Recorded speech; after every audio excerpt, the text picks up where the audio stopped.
রাতের বেলা দেখতে পাচ্ছি একটা বিড়ি সিগারেটের লাইট জ্বলছে, কিন্তু পোশাকটা কালো, বলতেও লজ্জা লাগে, মানে পোশাকটা কালো। ভাবছি মনে হয় কোনো কালো ড্রেস পরে কোনো লোক হয়তো সিগারেট খাচ্ছে। গাড়ির ভিতরে আমি বসে আছি, তা এমন সময় হঠাৎ করে যখন পেছন থেকে অন্য গাড়ির লাইট পড়েছে, তখন বুঝতে পারলাম যে একটা মহিলা ওটা সিগারেট খাচ্ছিল, যে সারা শরীরে বোরকা পড়েছিল। বোরকা পরে মুখটা তুলে দিয়ে সিগারেটের টান মেরে সিগারেট খাওয়া হয়ে গেল, ফেলে দিল, বোরকার মুখ ঢেকে দিয়ে বেরিয়ে গেল। ছি ছি ছি ছি ছি।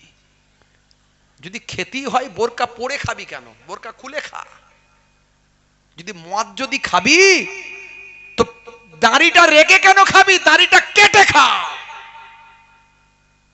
ওই দাড়ির অপমান করিস না, বোরকার অপমান করিস না, ইসলামের অপমান করিস না। আজ কিছু মুসলমানের জন্য ইসলামের বদনাম। রাগ করবেন না বাপ।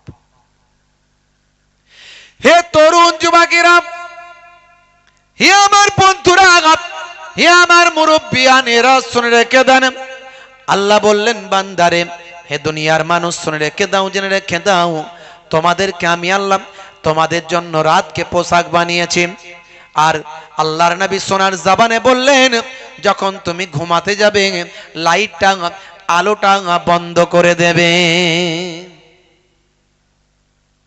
1450 বছর আগের কথা, এগুলো আজকের যুগের কথা নয়।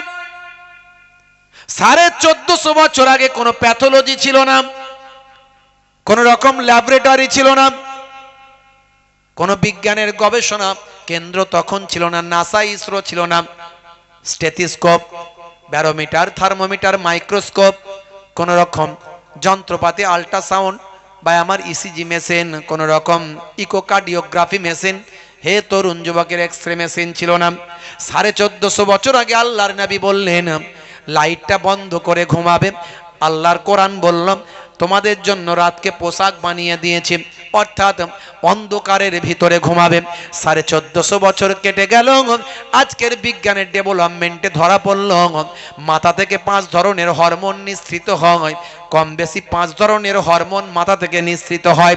তার মধ্যে একটা হলো মানুষ যখন ঘুমন্ত অবস্থায় থাকে আর পরিবেশটা যদি অন্ধকার থাকে, অর্থাৎ অন্ধকারের ভিতরে যখন ব্যক্তিটি ঘুমায়, গভীর ঘুমে যখন আচ্ছন্ন থাকে, চোখ তখন ব্রেনকে সিগন্যাল দেয় গভীর ঘুমে আচ্ছন্ন আছে এবং পরিবেশটা অন্ধকারে আছে। সে সময় মাথার পেছন সাইড থেকে একটা হরমোন নিঃসৃত হয়। এই হরমোনটা আর অন্য কোনো হরমোন নয়, এই হরমোনটার নাম হলো মেলাটোনিন হরমোন।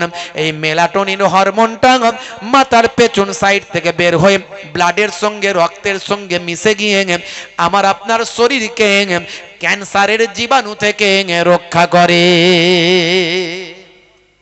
জোরে হবে না?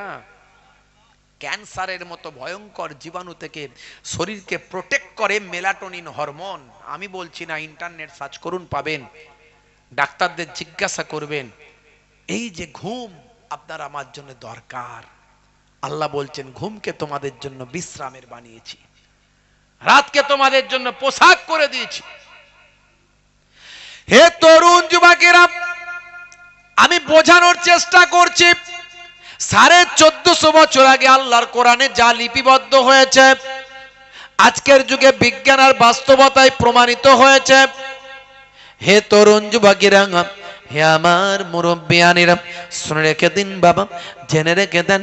আল্লাহর নবী বলেন ইউহিব্বুল হালওয়া ওয়াল আসাল। নবী আমার পছন্দ করতেন মিষ্টি এবং মধু পান করতেন। মধু খেলে অনেক রোগের উপকার। 1450 বছর আগে নবী মধু খেতে পছন্দ করতেন। আজকের যুগের ডাক্তারেরা বলেন মধু স্বাস্থ্যের জন্য অনেক উপকার। মধু এমন সুন্দরভাবে মৌমাছি তৈরি করে, হে তরুণ যুবকেরা, সেটা আপনার আমার স্বাস্থ্যের জন্য অনেক উপকার। উপকার হয়ে যায়।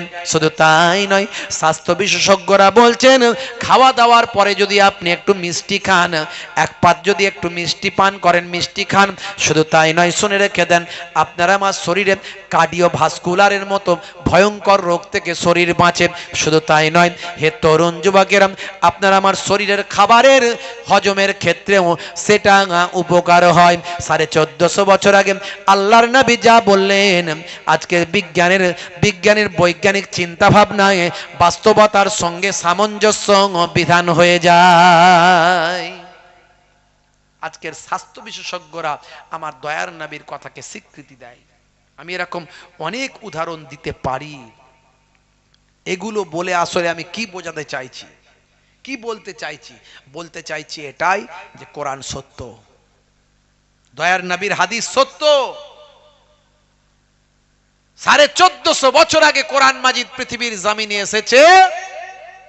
আমার আপনার নবীর সবচেয়ে বড় অলৌকিক শক্তি হলো কোরআন মাজিদ। জোরে বলুন সুবহানাল্লাহ।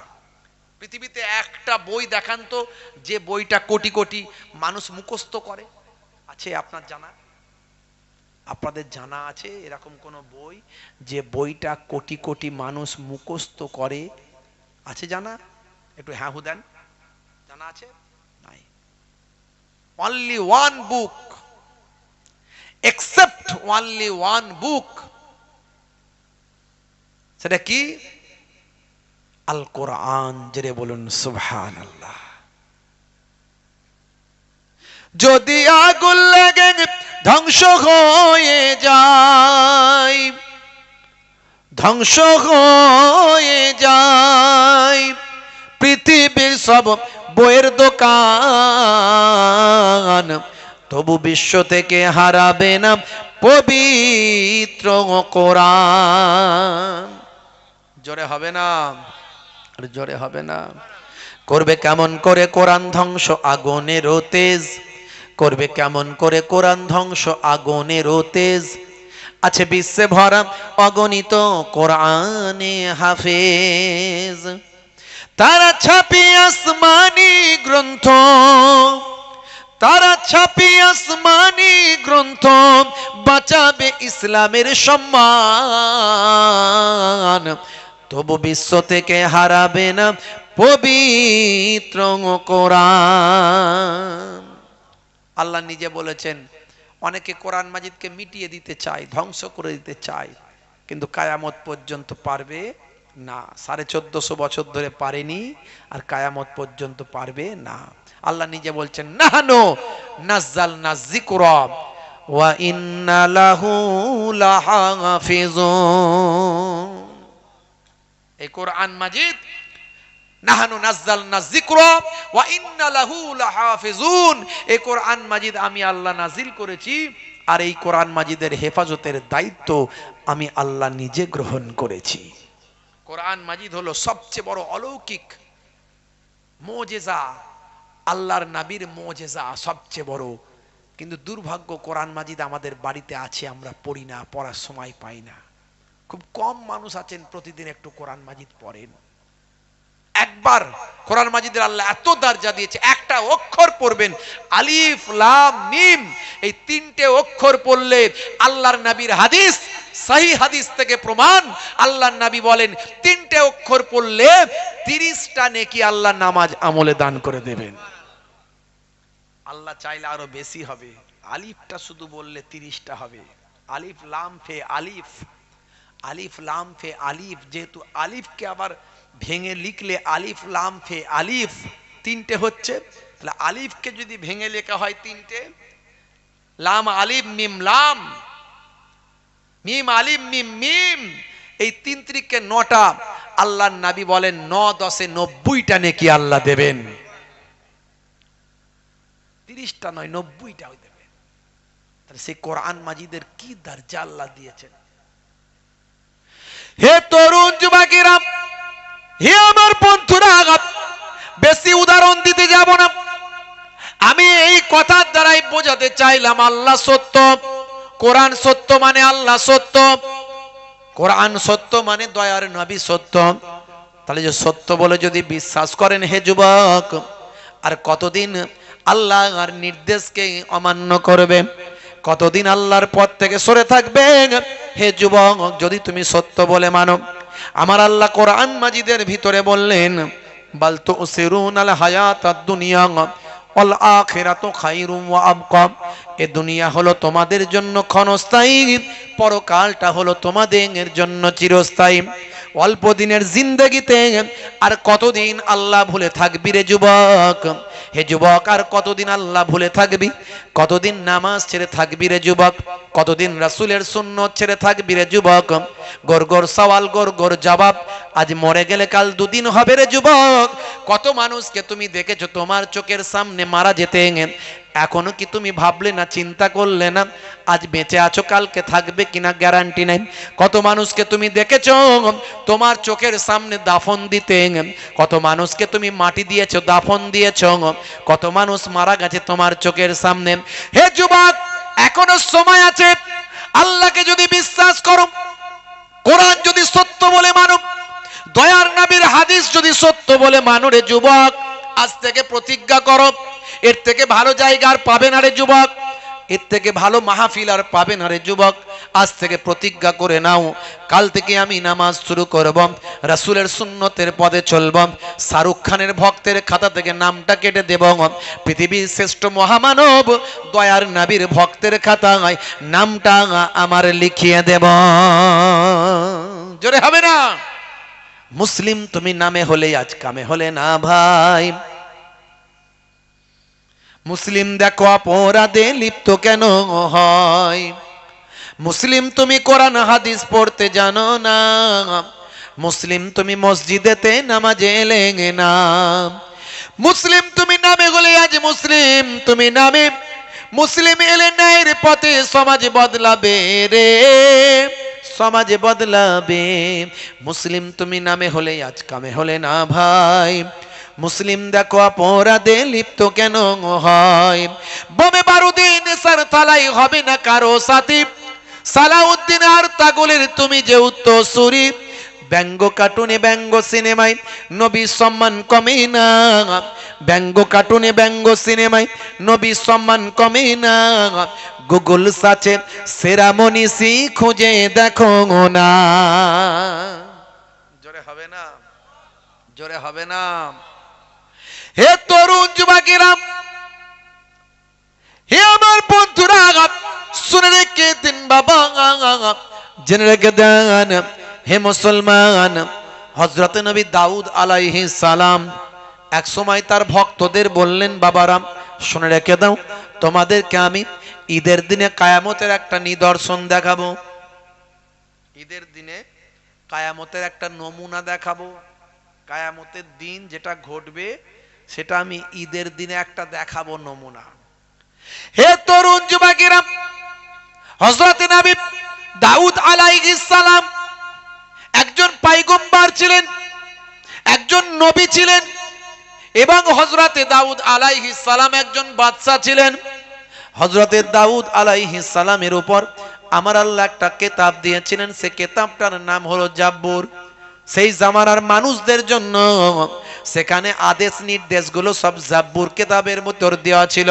হে তরুণ যুবকেরা, যুগে যুগে আমার আল্লাহ মানুষ পাঠিয়েছেন, সেই মানুষের জন্য আদেশ নির্দেশনামা সেই জামানার পয়গম্বরের কাছে কিতাব দিয়ে আমার আল্লাহ সেটা জানিয়ে দিয়েছেন।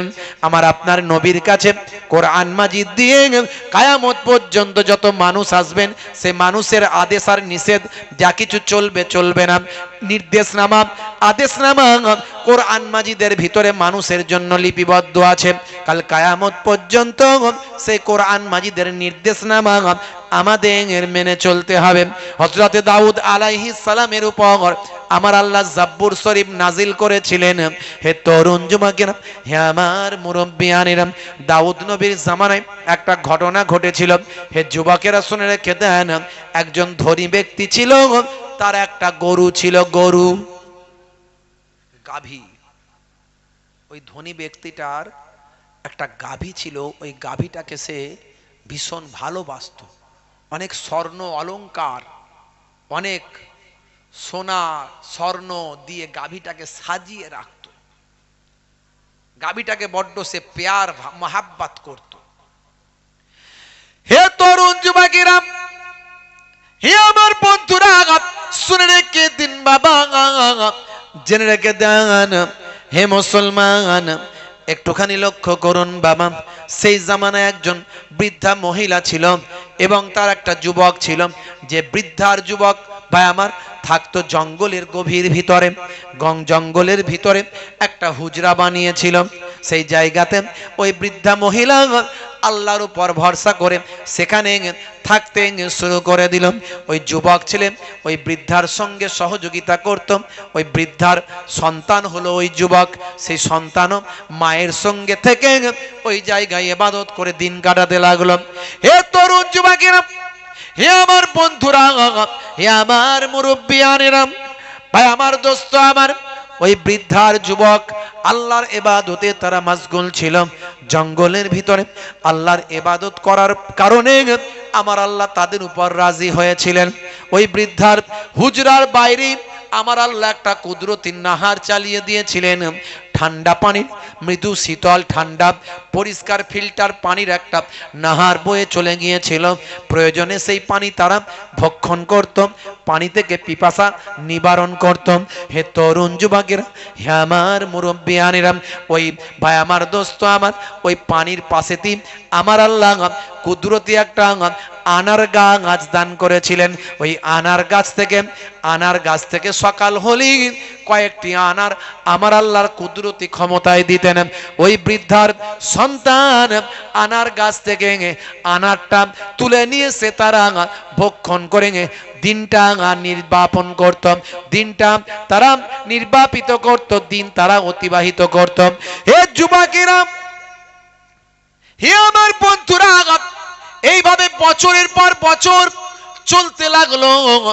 একদিন দেখতে পাওয়া যায় দাউদ নবীর জামানায় ওই ধনী মানুষটার যে গরুটা ছিল, গাভীটা ছিল, এই গাভীটা হঠাৎ করে গায়েব হয়ে গেল, হারিয়ে গেল।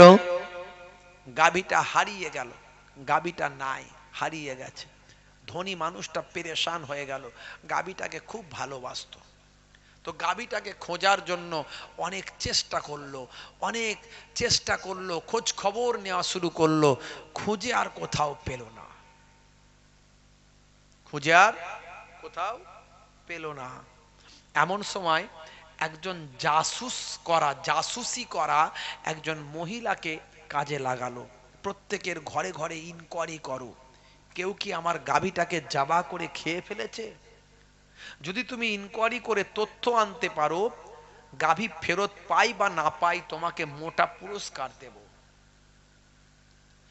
হে তরুণ যুবকেরা, হে আমার বন্ধুরা, হে আমার মুরব্বিয়ানেরা, ওদিকে ওই যুবক ছেলেটি প্রতিদিন আনার খায়, আনার খেতে খেতে খেতে খেতে আর তাদের ভালো লাগে না।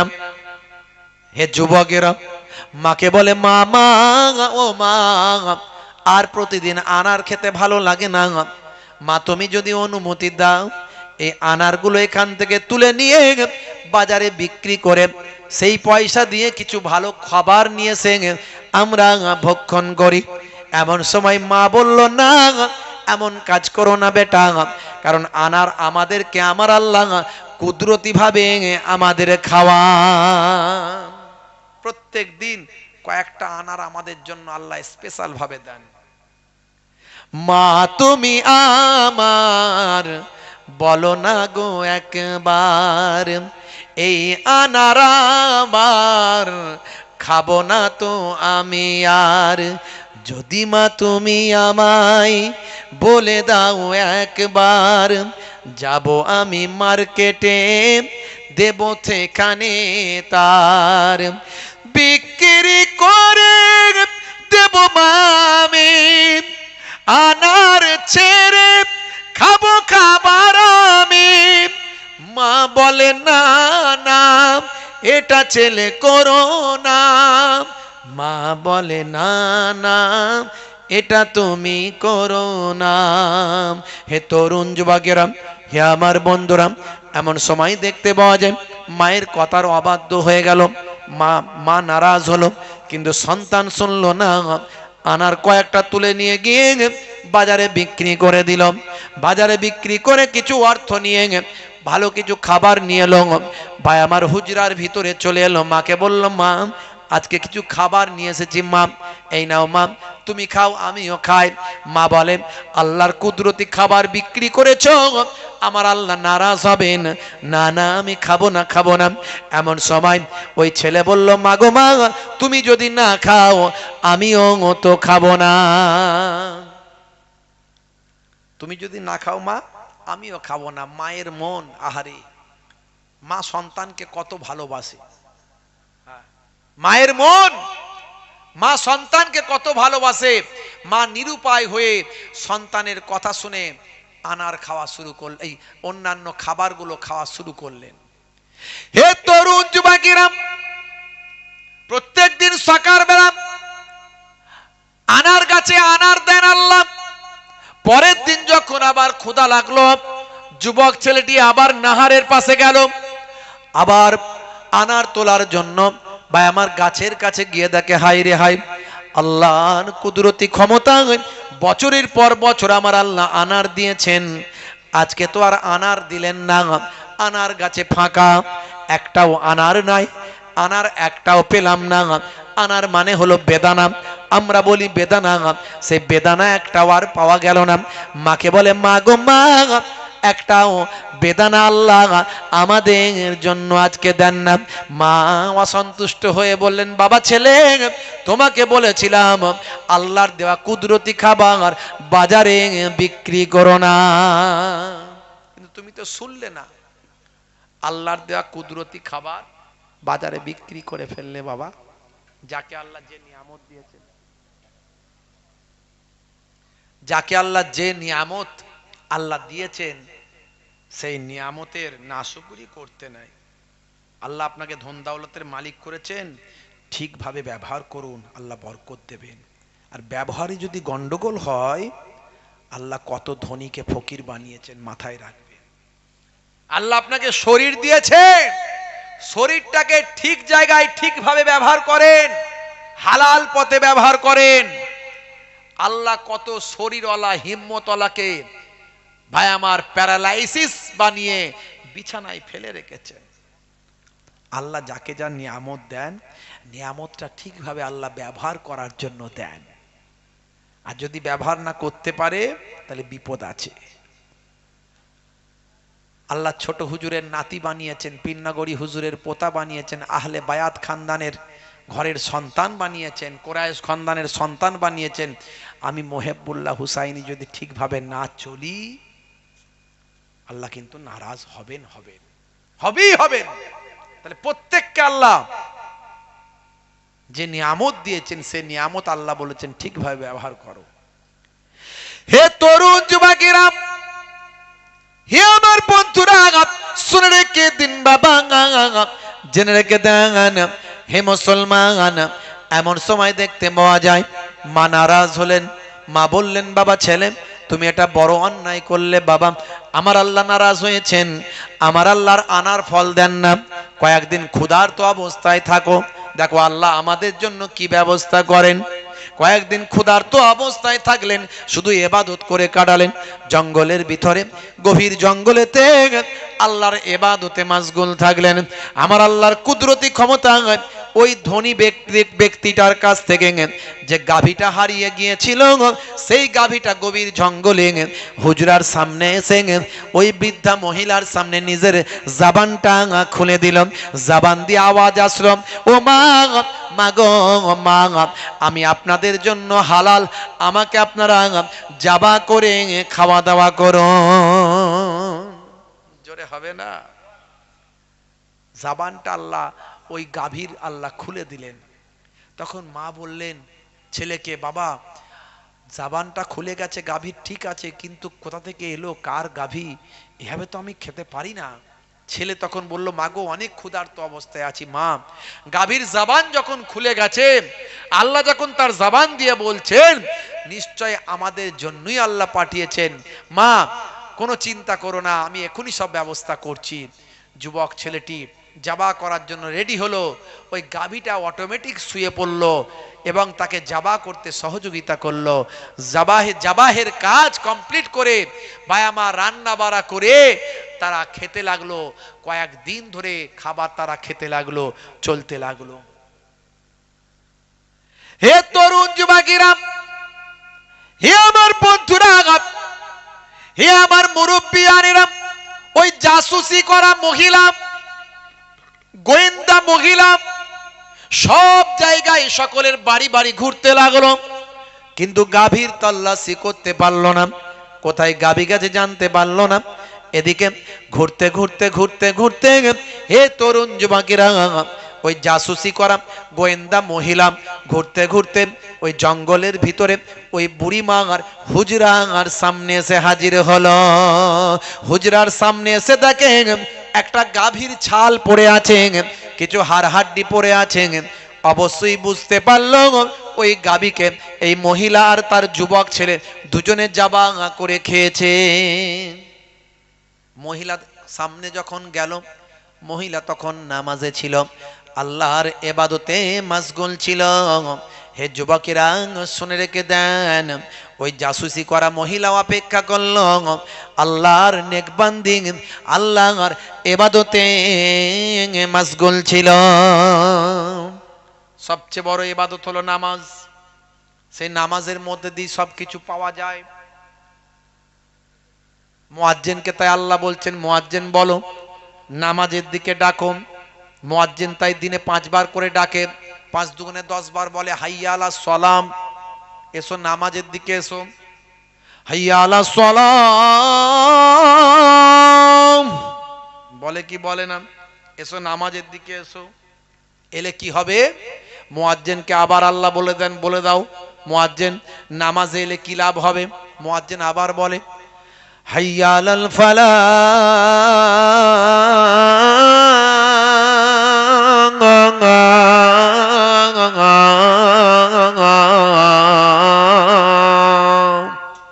নামাজে এলে আমি আল্লাহ তোমাকে কামিয়াবি দেব। যদি তুমি কামিয়াবি পেতে চাও নামাজে এসে সিজদায় হাজিরা দাও। যদি তুমি শিক্ষায় কামিয়াবি পেতে চাও নামাজে এসে সিজদায় আমি আল্লাহকে জানাও। যদি তুমি ব্যবসায় সফলতা পেতে চাও নামাজে এসে আমি আল্লাহকে জানাও। যদি তুমি কারবারে উন্নতি করতে চাও তাহলে নামাজে এসে সিজদায় গিয়ে আমি আল্লাহর সঙ্গে কথা বলে নাও। যদি তুমি শিক্ষায় উন্নতি করতে চাও তাহলে নামাজে এসে আমি আল্লাহর সঙ্গে সিজদায় গিয়ে জানিয়ে দাও। আমার আল্লাহ তাই জানিয়ে দেন ওয়াস্তাইনু বিস-সাবরি ওয়াস-সালাহ, বান্দা তোরা আমার কাছে সাহায্য প্রার্থনা করো ধৈর্য এবং নামাজের মাধ্যমে। আল্লাহর কাছে চাইতে গেলে 2 ভাবে চাইতে হয়, একটা হলো ধৈর্য আর 2 নাম্বার হলো নামাজের মধ্যে দিয়ে চাইতে হয়। চাইবেন কার কাছে? জেনেবেন কার কাছে? নাকি পীরের কাছে? কার কাছে? দাদা হুজুরের কাছে চাইবো? রাগ করছেন নাকি? হ্যাঁ দেন না, বলে ছোট হুজুরের নাতি হয়ে এইসব কি বলছেন আপনি? হ্যাঁ বাবা, আমরা কোনো ভণ্ড পীরের মুরিদ নয়, আমরা হক পীরের মুরিদ। হক কথা বলতে গিয়ে আমাদের মুখ কাঁপে না, ভণ্ডামি দাদা হুজুরের সেলসেলায় নাই। তা আমরা চাইবো কার কাছে? দাদা হুজুরের কাছে না আল্লাহর কাছে? জোরে বলেন একটু, হ্যাঁ দেন, জোরে বলেন। আল্লাহর কাছে চাইবো।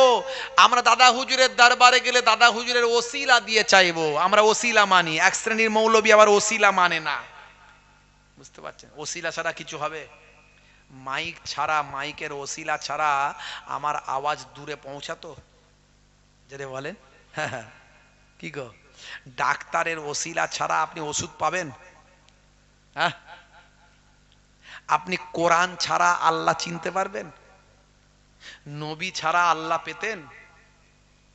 আলেম ওলামা ছাড়া, দাদা হুজুর ছাড়া, আলেম ওলামা ছাড়া আল্লাহ এবং রাসূলকে বুঝতে পারতেন? এক শ্রেণীর মোল্লা মৌলবী বলছে হুজুররা বলে গাছে উঠতে গেলে ডাল ধরতে হয়। তা আমরা যে গাছে ডাল নাই সে গাছে উঠবো, নারকেল গাছ। বলছেন নারকেল গাছে উঠবো। আমি বলি নারকেল গাছে উঠবে, ডাল নাই, ভালো জিনিস। যদি কেউ তোমার আগে তেল মাখিয়ে দেয় তাহলে কি করবে? উঠতে পারবে তো? যতবার চেষ্টা করবে ততবার ফসকে পড়বে, অত সহজ নয়। ভাইরা আমার, আমরা ওসিলা হিসাবে মানি আল্লাহর কোরআন থেকে প্রমাণ, ইয়া আইয়ুহাল্লাযীনা আমানুত্তাকুল্লাহ ওয়াবতাগু ইলাইহিল ওসিলা। এই ওসিলা মানে হলো মাধ্যম। কোরআন মাজিদে আরেকটা ওসিলা আছে যেটা হারাম, সেটা হলো কি? সেটা হলো ওসিলা এক ধরনের উট। জাহেলিয়াত যুগে এই ওসিলা উট ছিল, এই উট হারাম, বুঝতে পারছেন? কিন্তু এই ওসিলা এর স্পেলিং, এর বানান আলাদা। এই ওসিলা মানে হলো মাধ্যম। আল্লাহ নিজে বলছেন মাধ্যম অবলম্বন করো। আমরা ওলি আউলিয়াদের ওসিলা হিসাবে মানি, আলেম ওলামাদের ওসিলা হিসাবে মানি, কোরআন মাজিদকে ওসিলা বলে মানি, বুঝতে পারছেন? এই জন্য বলি, অত যখন বুঝি না হয় কারো হয়ে যাও আর নালে কিছু হও। একটা গোদা বাংলায় কথা বলে, হয় কিছু নিজে হয়ে যাও নালে কারো হয়ে যাও, দুটোর মধ্যে একটা, তবে বাঁচবে। তা আমি যখন নিজে 17 বছর ধরে মাদ্রাসায় পড়ে আমি জ্ঞান অর্জন করতে পারিনি, তাহলে কারো একজন হয়ে থাকি যিনি আমাকে সঠিক পথ দেখাবেন, সেটা সবচেয়ে ভালো হলো দাদা হুজুর কেবলা মুজাদ্দিদুজ্জামান। তার ছাতার তলায় থাকলে আমি ভুল পথে চলতে পারি না, কারণ তিনি ছোটখাটো আলেম ছিলেন না, ছোটখাটো পীর ছিলেন না, ছোটখাটো ওলি ছিলেন না। সিয়াসিত্তা 6টা হাদিসের পাণ্ডিত্য তার মধ্যে তো ছিলই, তার সঙ্গে সঙ্গে মদিনা শরীফ থেকে 40টা হাদিস তিনি শেষ করে তার সানাদ প্রাপ্ত হয়ে হিন্দের জমিনে এসেছিলেন। যার মুরিদ হয়েছিলেন আল্লামা রুহুল আমিন সাহেব, সেই জামানার পশ্চিমবঙ্গের বড় আলেম, 1 নাম্বার। তা এত যখন আমি বুঝি না, দাদা হুজুর কেবলা যেটা বুঝিয়েছেন সেটা বুঝবো, মিটে গেল ঝামেলা। আর যে বলছে তুই তোর নিয়ে থাক, আমি আমার নিয়ে থাকি, ব্যাস ঝামেলা মিটে গেল। বিতর্ক অনেক আছে ছোট ছোট মাসালা নিয়ে, বিভিন্ন জন বিভিন্ন রকম ব্যাখ্যা করেছে, বুঝতে পারছেন? ভাইরা আমার, তরুণ যুবকেরা আমার, এই সামনে শাবে বারাত আসছে, শাবান মাসের 14 তারিখ, লাইলাতুন নিসফ মিন শাবান, যেটা শাবান মাসের মধ্য রজনী বলা হয়। আগামী বৃহস্পতিবার দিনগত রাত্রি, এই রাতটা হলো ইবাদতের রাত। পরের দিনে রোজা রাখবেন, ওই দিনে নামাজ পড়বেন। হাদিস পাক থেকে প্রমাণ, অনেক হাদিসের মধ্যে এসেছে, বিভিন্ন কিতাবে এসেছে, কিছু কিছু মানুষ বলে শবে বারাতের রাত্রিতে নামাজ পড়া চলবে না, বহুত গুনাহগার, ওরে সর্বনাশ, নামাজ পড়লে নাকি গোনা হবে বলছে। কি বিপদ বলুন দেখিনি। আখেরি জামানায় কঠিন পরিস্থিতি, এখন এত বক্তা বেরিয়েছে, এমন এমন বক্তা বেরিয়েছে, আপনি কি বুঝবেন বলুন দেখিনি। এখন আপনি সাদাসিধে মানুষ, এক বক্তা এই এক বলে, ও এক বলে, নামাজ পড়া নাকি বেদাত। এতদিন এটা ওটা শুনতাম, এখন বলছে নামাজ পড়া বেদাত, রোজা রাখা বেদাত। হাই রে হাই। বন্ধুরা আমার, তরুণ যুবকেরা আমার, অনেক হাদিসের মধ্যে এসেছে, আমি আপনাদেরকে একটা হাদিস শোনাই। সুনানে ইবনে মাজাহ হাদিস নাম্বার 1388। এই হাদিসটা সম্পর্কে কেউ কেউ বলেছেন যায়িফ, কেউ কেউ বলেছেন হাসান পর্যায়ের হাদিস। তবে ইবাদতের ক্ষেত্রে, আমালিয়াতের ক্ষেত্রে যায়িফ হাদিসকেও ওলামারা বলছেন মানতে হবে। যদি সেটা যায়িফ হয়, দুর্বল হয়, মানে সেটা তো নবীর কথা নয় তা নয়, দুর্বল, তার কোনো রাবি বা কার কাছ থেকে শুনেছেন, সেক্ষেত্রে একটা